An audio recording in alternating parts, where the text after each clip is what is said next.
ভালোবাসা বলতে কিছুই নাই, সবই তো মুতার জায়গায় গুতা দেওয়ার ধান্দারে পাগলা। কি মুতার জায়গায় গুতা দেওয়ার ধান্দারে পাগলা।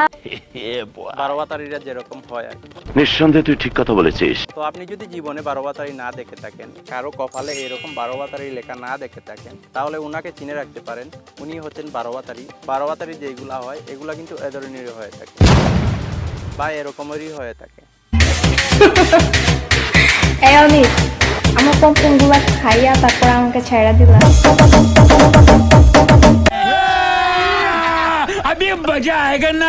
তো আপনি রাস্তাঘাটে হিজড়া দেখেছেন, হিজড়াদের দেখেই চিনা যায়।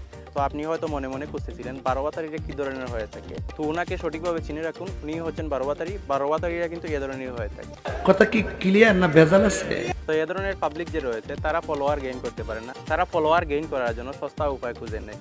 এটাই হচ্ছে সস্তা উপায়। টিকটকে নোংরা কথা বললেই, নোংরা ভিডিও করলেই, বিশেষ পার্ট দেখালেই ভাইরাল হওয়া যায়। আমি কি কাউকে গালি দিয়েছি?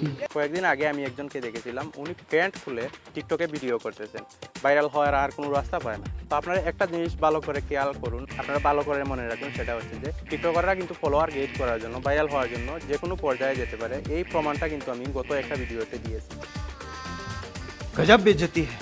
তো আমি অনেক ধরনের সিরিয়াস কথা বলে ফেলতেছি, ভিডিওটা কন্টিনিউ করি। चलो भाई देखो अब मैं क्या करता हूँ। চিন্তা করো না প্রিয়, তোমারই আছি আর তোমারই থাকবো, আর প্রতিদিন তোমাকেই লাগাবো। মানে কল ভাই এভাবে কে কল লাগে? আমার জানা মতো আজ পর্যন্ত কেউ এভাবে কল লাগায় না, শুধুমাত্র বারোয়াতারিরা ছাড়া। তো আই এম তো অবাক হয়ে গেলাম, এভাবে ওনাকে দেশে এখন লোকে কল লাগায়। বলো কি, তুমি সত্যি বলছো? হ্যাঁ। তো এই বারোয়াতারিদের জ্বালায় ইউটিউব, ফেসবুক কোনোটাই ইউজ করা যাচ্ছে না, এখন টিকটকও ইউজ করা যাচ্ছে না। ঢুকলেই তাদের ভিডিও।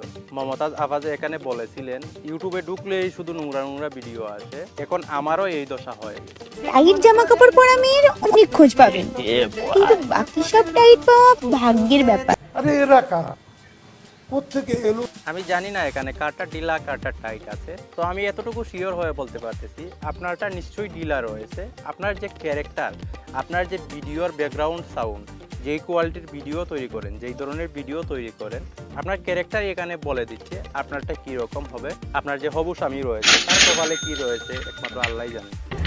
তো আপনাকে নিয়ে কথা বলতে চাইতেছিলাম না, আমি বাধ্য হয়ে এখন কথা বলতে হচ্ছে আপনার এই ভিডিও নিয়ে। সাথী, তুই ভালোবাসা নিয়ে তুই কিছু বলতে চাস? ভালোবাসা না বাল, সব পুদমারা। সব ভালোবাসা যে আপনার মতো হয়, আপনার ধারণার মতো হয়, এটা কিন্তু না। আপনি যেরকম টাইপের ওরকমই হবে আপনার ভালোবাসা। তো এখানে আমি 100% শিওর হয়ে বলতেছি, আপনিও এই দান্দায় পড়েছিলেন, এই পথে পা দিয়েছিলেন, তার জন্যই এমনটা বলতেছেন। আপনার সাথে যে রিলেশনে যাবে সে এগুলাই করবে, এগুলা করার দান্দাই থাকবে, কারণ আপনি ওপেনলি বলেছেন এইগুলা। ভালো হয়ে যা, এখনো সময় আছে।